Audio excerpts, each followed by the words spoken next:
Good morning. This is Bloomberg Daybreak Europe. I'm Lizzy Burden in London, and these are the stories that set your agenda. Asian equities retreat for a fourth day on more concerns over China's economy. And after strong... What are you watching this morning?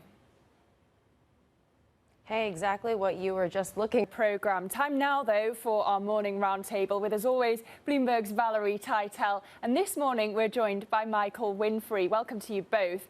I want to start with the Fed. Minneapolis Fed President Neil Kashkari says that he isn't convinced enough's been done to curb inflation. This, as we saw, robust US retail sales showing that rate hikes haven't yet slowed down the American consumer. He says the battle to tame inflation isn't over.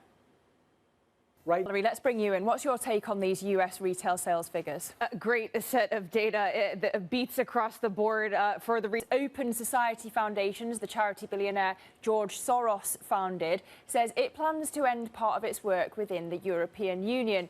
Michael, let me come to you now. How important was this philanthropic society in the EU, and what's brought about this decision?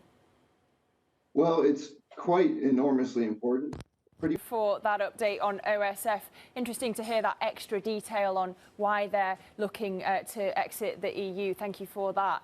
Finally, staying in Europe, we have the news that Norway's sovereign wealth fund returned 10%, or $143 billion in the first half, so indicating that it's back on track after one of its worst years. It's urged firms to start charting AI risks. Norges Bank Investment Management gained almost 14% on equities, helped by a rebound in Apple, Microsoft and Alphabet. Meanwhile, fixed income in September traders raising where they see peak UK risks to almost 6%. I've had certain economists sliding into my IBs and complaining that there's been too much focus on wage growth and not enough on unemployment. We haven't had a recession, though, yet, so why would people stop asking for pay rises? Look, I get wage growth is very positive. These FOMC minutes as well, traders have been betting that the Fed will keep rates higher for longer. Which members' commentary are you most interested in, then? Look, the minutes are kept quite vague, who says what, but we'll be looking for any hints about... To get your day.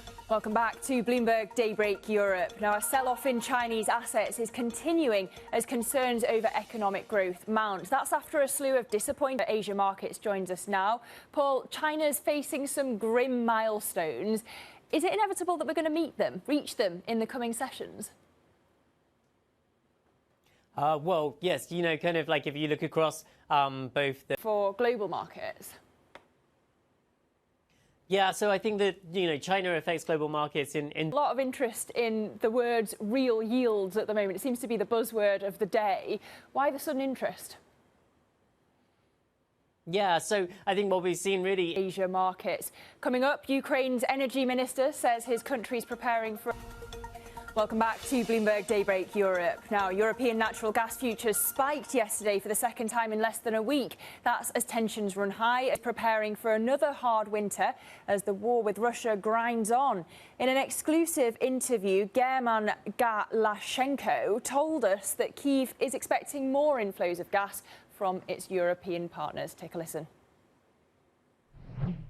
So that was the Ralph Lauren CEO Patrice Louvet speaking to Bloomberg's Francine Lacroix, and you can watch the full interview